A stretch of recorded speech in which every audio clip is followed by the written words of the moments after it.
থাকো আগে একটু কম আছে চলতে হতে এই এখন আপনার এই যে সংসার আছে কেনা কেনা এই যে ছেলে আছে একটা না? আরে আপনি কান্না করেন না, এর তো এই যে খালি কাম দেবে রাহত না কথা কইতে না কান্নার কোনো কিছু নাই। আল্লাহ কারে কখন কিভাবে রাখে এটা বলা যায় না। আসসালামু আলাইকুম।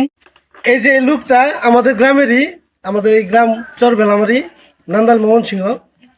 উনি কিছুদিন আগেও ভালো ছিল, 2 বছর আগে তার সাজানো গুছানো সংসার ছিল।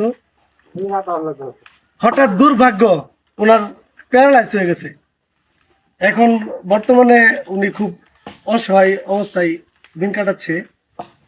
তো আপনাদের প্রতি আমার অকুল আবেদন এই যে এই উনারে যতদূর সম্ভব আপনারা আমাদের ভিডিওটা যার কাছে পৌঁছায় এবং দেশ ও প্রবাস থেকে যারা দেখছেন তাদের কাছে আমার অকুল আবেদন যেন এই অসহায় ওই যে চাচা, ওনার নাম দুলাল মিয়া, ওনারা আপনারা একটু সহযোগিতা করবেন।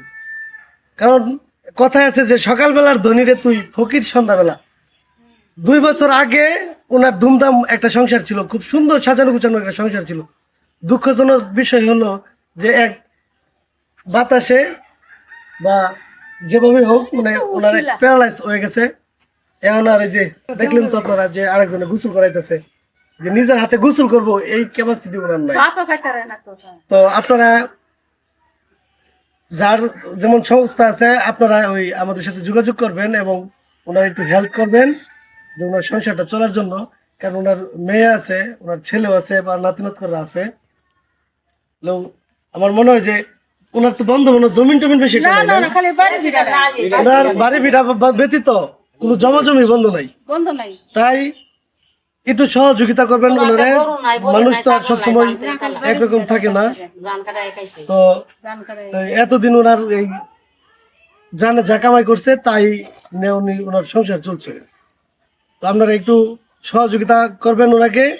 আর আমাদের এই ভিডিওটা যার কাছে পৌঁছায় দয়া করে একটা কমেন্ট এবং একটা শেয়ার করবেন, করে আমাদেরকে উৎসাহিত করবেন যেন আমরা এই মানবিক কার্যক্রম আমরা চালাইতে পারি। আপনারা একটা করে শেয়ার, একটা কমেন্ট করবেন যেন আমরা এই অসহায় মানুষগুলোর পাশে দাঁড়াতে পারি এবং এই মানবিক যেন আমরা তাদেরকে সহায়তা করতে পারি। ধন্যবাদ।